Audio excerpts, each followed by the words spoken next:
Is this the best beginner bike? What's up, guys? I'm Isaac here at Tobacco at Harley-Davidson. I have your pre-owned bike of the week. This 2019 Harley-Davidson Sportster 883.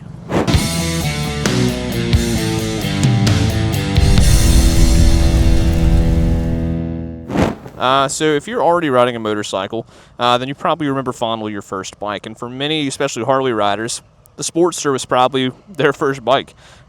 These are just so great motorcycles. They're just simple V-twin, and powerful enough that you can keep up in traffic and ride like you want, but not, nothing too crazy for a beginner to learn how to navigate. Now this is a 2019, so it's pretty sweet. That beautiful red color, and is an iron, and so it does have that smaller iron tank, and nice red with the black contrast wheels.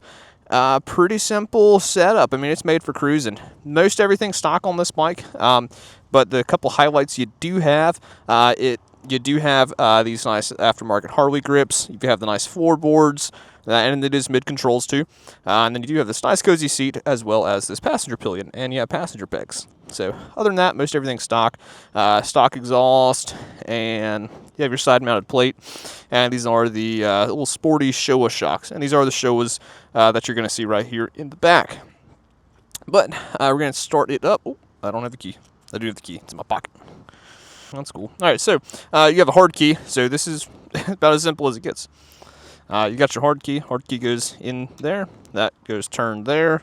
Flip that switch, then everything else is going to be pretty similar to what you're used to. So, biggest gripes people have about these bikes is that they do not have a fuel gauge. So, that is a little bit disappointing for some, but pretty simple. Fully air cooled, so there's no oil cooler on this. No, it's just air, oil, and motorcycle. Pretty simple. So, if you want to kind of learn how to do a bit of wrenching on your own, then these are great places to start too. Because again, they're simple, they're relatively inexpensive. There used to be some hate, some Sportster hate, and we won't tolerate that out here because my mirror, right?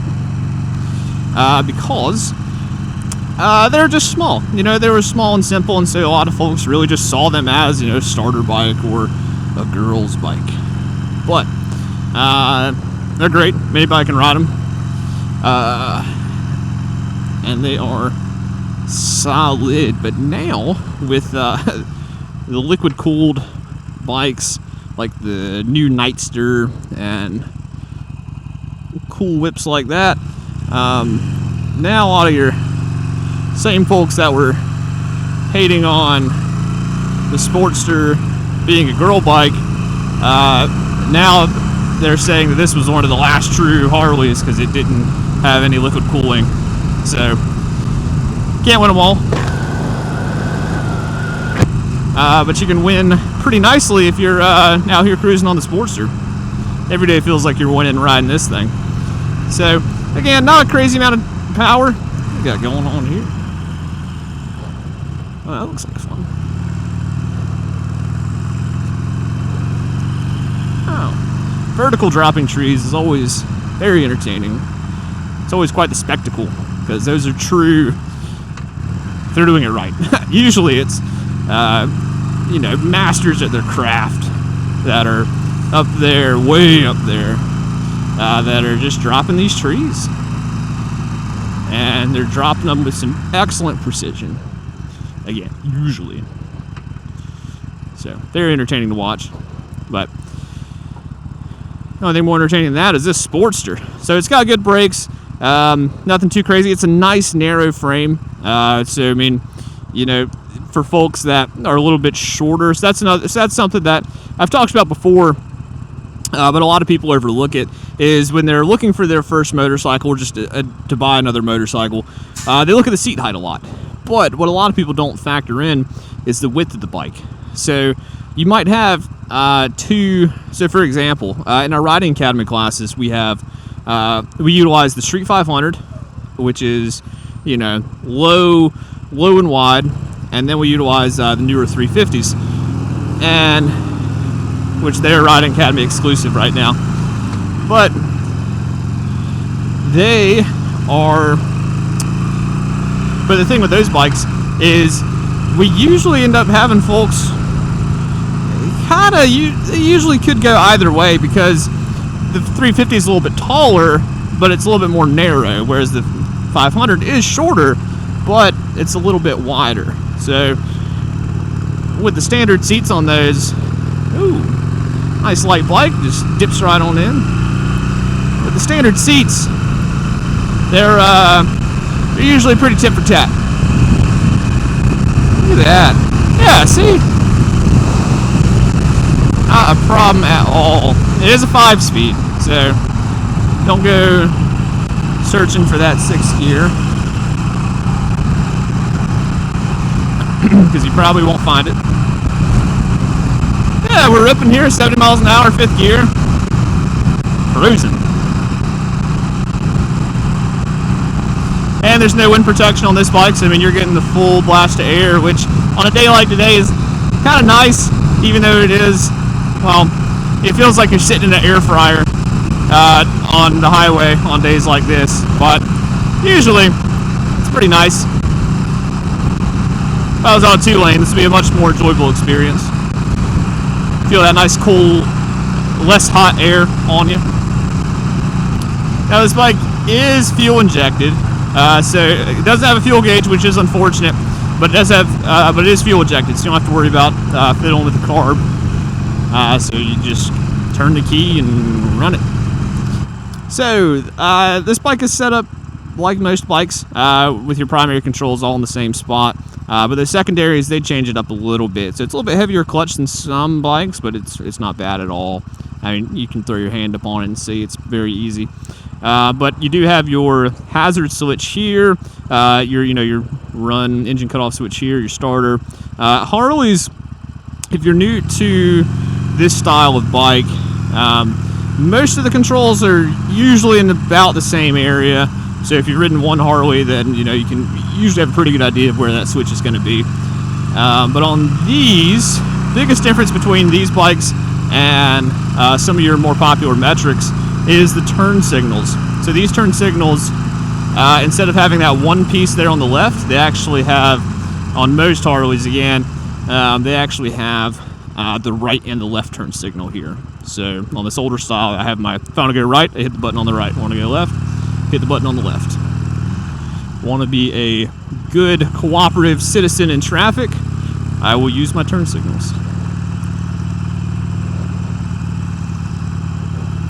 But then on the left, you have your high beam, your flash button, then you have your horn over there as well.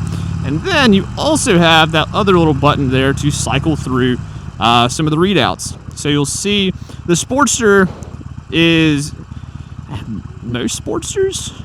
I can't really think of a Sportster that didn't have it, or that wasn't a bar-mounted clamp like that. Pretty much all these older Sportsters, the Speedo is actually part of that riser top clamp. And most of them, again, is going to be an analog speedometer with some digital readouts underneath. Now, it switches up on the Roadsters, and that one's actually an analog tachometer and a digital speedo.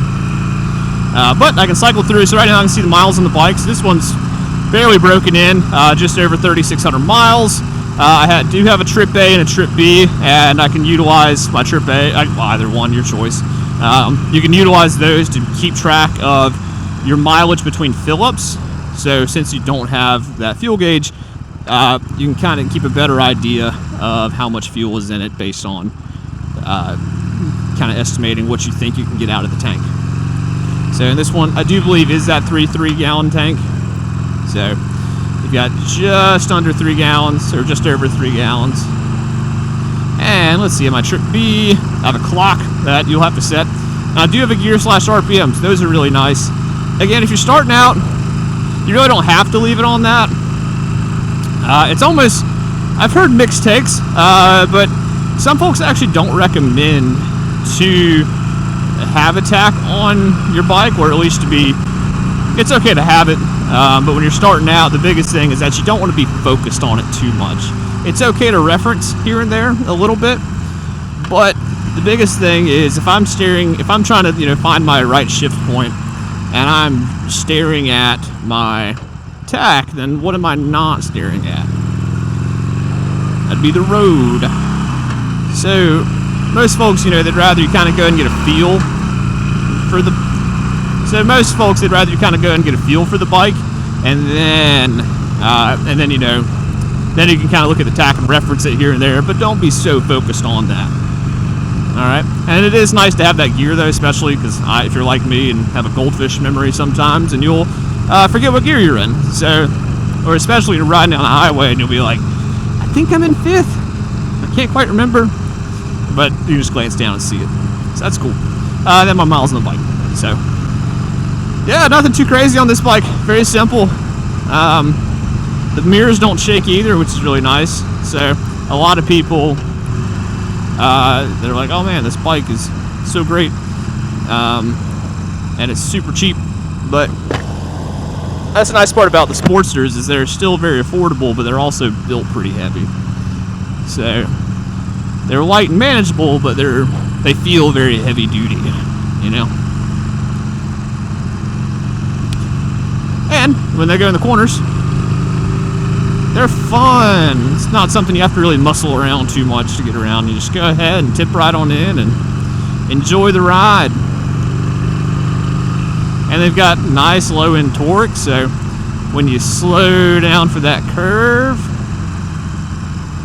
you've got some nice torque to go ahead and pull you right back out of it. And that's why people ride Harleys.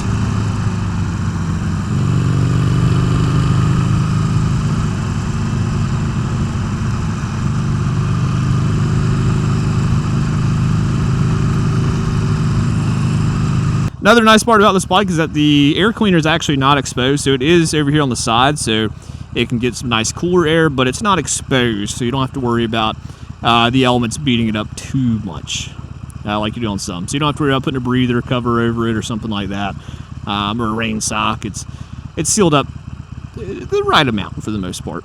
Another reason that this might be the best bike is the adjustability. So right now I'm a little bit cramped on it, but easy way to fix that, I go taller bars, different seat. I'd probably leave the mids. I like my feet up underneath me, but done. Easy as that. Now I've got an entirely different bike. Again, and this bike feels a little bit low. I feel like I can get a little bit more out of it. So put some better shocks on the rear. Something I might have a little bit more fun with. Give you a little bit more lean. Something's a little bit taller. Throw those on there. You can get these bikes dialed in exactly how you want to ride. If you're looking to do some longer riding, or it's getting a little bit winter, or you want to avoid the air fryer effect, then that's what we're going to call it. Then something that you can do is you can throw a windshield on this bike, and it's pretty simple too. Oh, so folks, make sure that you are always looking behind you, even if your light is green or it is red or there is a car behind you. Always keep a check on those rear view mirrors. Keep an eye on what's going on behind you there. Make sure the car is stopping. Yeah, see, this is what I was talking about. Nice little 2-lane action. Go cruise through here.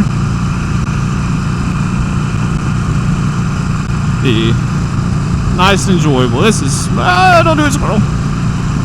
This is what it's all about right here. Just nice cruising, avoiding squirrels and other wildlife.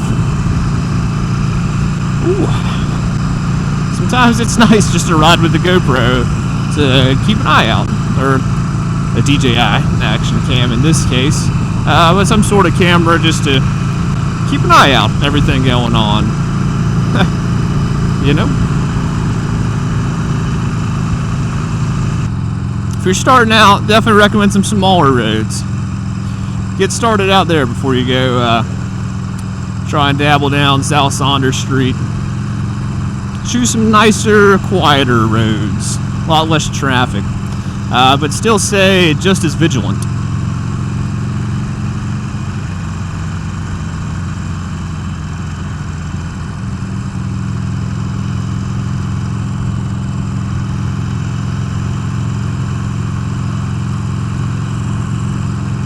thing's like a dream cruising through here.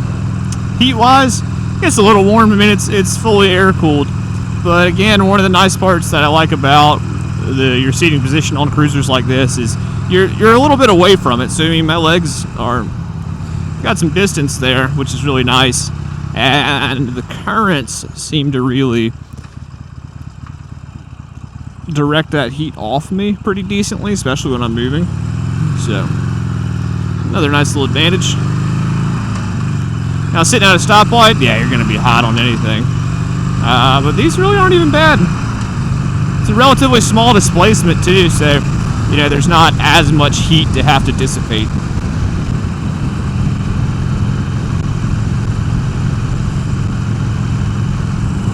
You know, if you took a fully air-cooled 131, you know, there's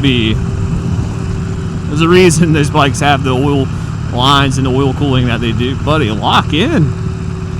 Oh man, what a wild ride today.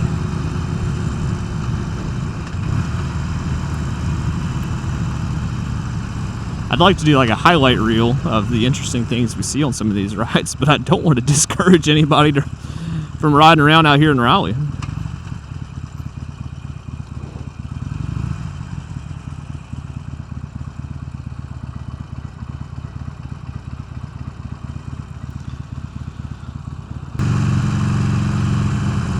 Look at that. There they go. Hard at it.